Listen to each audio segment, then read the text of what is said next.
بسم الله الرحمن الرحيم. عن أم سلمة رضي الله تعالى عنها قالت أن النبي صلى الله عليه وسلم قال: إذا رأيتم هلال ذي الحجة وأراد أحدكم أن يضحي فليمسك عن شعره وأظفاره. مسلم شریف کی روایت ہے، ام المؤمنین حضرت ام سلمہ رضی اللہ تعالی عنہا سے روایت ہے کہ نبی کریم صلی اللہ علیہ وسلم نے ارشاد فرمایا کہ جب تم ذوالحجہ کا چاند دیکھ لو اور تم میں سے کسی کا قربانی کرنے کا ارادہ ہو تو وہ اپنے بال اور ناخن کاٹنے سے رک جائے۔ سنن ابن ماجہ کی صحیح روایت میں مزید اضافہ ہے کہ اپنی کھال، اپنے چمڑے کاٹنے سے بھی باز رہے۔ ام سلمہ ہی کی روایت میں ہے کہ اذا دخل العشر واراد احدكم ان يضحي فلا يمس من شعره ولا بشره شيئا، کہ ام سلمہ رضی اللہ تعالی عنہا سے روایت ہے کہ نبی کریم صلی اللہ علیہ وسلم نے ارشاد فرمایا کہ جب ذوالحجہ کا پہلا عشرہ آ جائے اور تم میں سے کوئی قربانی کرنا چاہتا ہے تو اپنے بال اور چمڑے میں سے کچھ بھی نہ کاٹے۔ چمڑے کاٹنے کی تشریح یہ ہے کہ ہونٹ کے چمڑے یا ناخن کے آس پاس کا چمڑا یا پاؤں کی ایڑیوں کے جو چمڑے نکلتے ہیں اس کو نوچنا نہیں چاہیے، اس کو کاٹنا نہیں چاہیے۔ بہرحال ان احادیث کی روشنی میں فقہائے کرام نے اس عمل کو مستحب قرار دیا ہے کہ جس کا ارادہ قربانی کرنے کا ہو اس کے لیے مستحب ہے کہ ذی الحجہ کے مہینے کے شروع سے جب تک قربانی کا جانور ذبح نہ کرے جسم کے کسی عضو سے، کسی حصے سے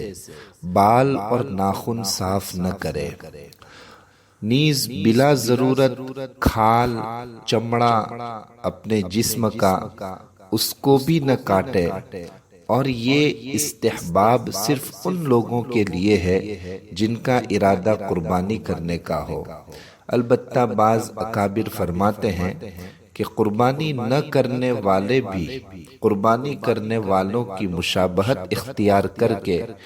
عام لوگوں کی قربانی کے بعد ناخن اور بال وغیرہ کاٹیں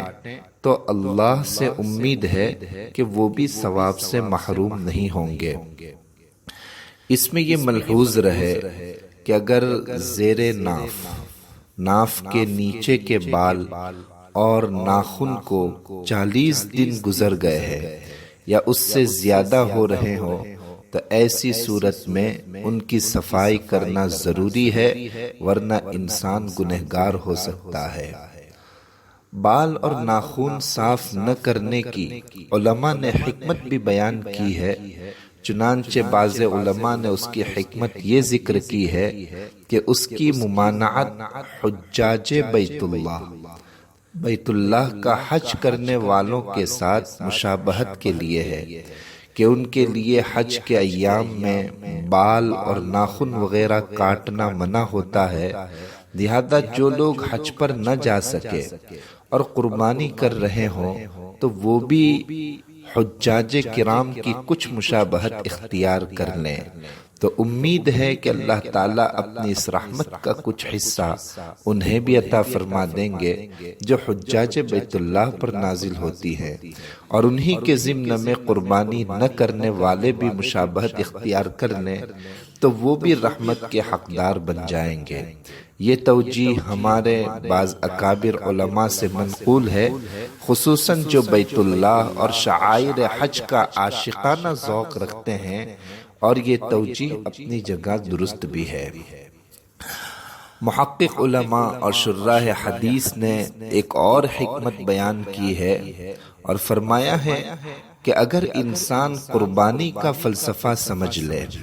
قربانی کا مقصد سمجھ لے، تو اس کو خود بخود حکمت بھی سمجھ میں آ جائے گی کہ در حقیقت قربانی تو جان کی قربانی تھی۔ انسان اپنے جان کو اللہ کے راستے میں قربان کر دے، جیسا کہ حضرت اسماعیل علیہ السلام کے واقعے سے معلوم ہوتا ہے، اور شاہ ولی اللہ محدث دہلوی رحمۃ اللہ علیہ نے بھی فرمایا ہے کہ اصل قربانی تو جان نثاری، اپنی جان کو اللہ کے راستے میں نچھاور کرنا، جان سپاری، اپنی جان کو اللہ کے حوالے کرنے کی قربانی تھی۔ اللہ تعالیٰ نے اپنی بے پایا رحمت سے یہ قربانی جان سے ٹال کر مال کی طرف منتقل کر دی۔ پھر یہ بھی ہو سکتا تھا کہ مالی قربانی صدقے کی صورت میں مقرر کر دی جاتی، لیکن اس طرح انسان کو اپنی جانی قربانی کی طرف توجہ اور اس کا استحضار نہ ہوتا۔ اس غرض کے لیے ایسی مالی قربانی مقرر کی گئی جس میں جانور قربان کیا جائے، تاکہ مالی قربانی میں بھی جانی قربانی کی مشابہت موجود ہو، اور معمولی احساس رکھنے والا انسان بھی بوقت قربانی یہ سوچے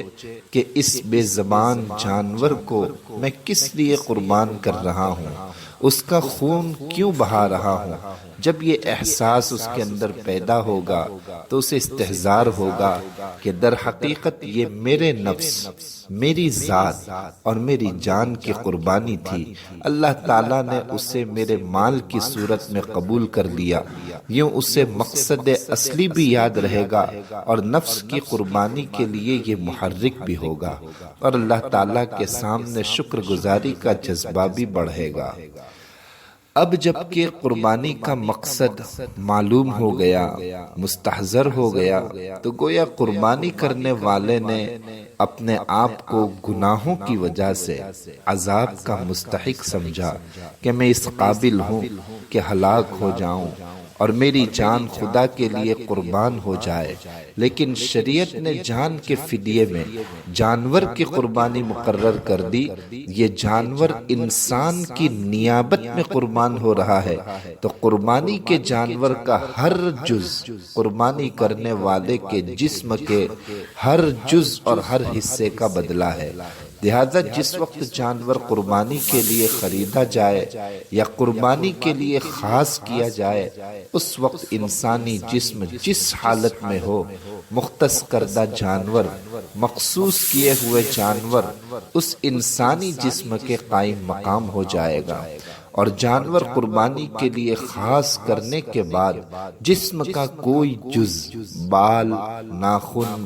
کھال وغیرہ کاٹ کر کم کر دیا گیا تو گویا مکمل انسانی جسم کے مقابلے میں جانور کی قربانی نہیں ہوگی۔ جب یہ جانور انسانی جان کا فدیہ قرار پا چکا تھا، لہذا مناسب معلوم ہوا کہ قربانی اور نزول رحمت کے وقت انسانی جسم کا کوئی عضو، انسانی جسم کا کوئی حصہ کم ہو کر اللہ تعالیٰ کے رحمت اور فیضان الہی کی برکات سے محروم نہ رہے، تاکہ اس کو مکمل فضیلت حاصل ہو اور وہ مکمل طور پر گناہوں سے پاک ہو۔ اس لیے نبی کریم صلی اللہ علیہ وسلم نے یہ ارشاد فرمایا کہ جو انسان قربانی کرنے کا ارادہ رکھے، اسے چاہیے کہ وہ اپنے بال کو کاٹنے سے رک جائیں، اپنے ناخن کو کاٹنے سے رک جائے، اپنے چمڑے وغیرہ کو کاٹنے سے رک جائے، اس میں اللہ تعالیٰ اس کو بڑا اجر اور ثواب عطا فرمائے گا۔ اللہ تبارک و تعالیٰ ہمیں عمل کی توفیق عطا فرمائے، آمین۔ السلام علیکم ورحمۃ اللہ وبرکاتہ۔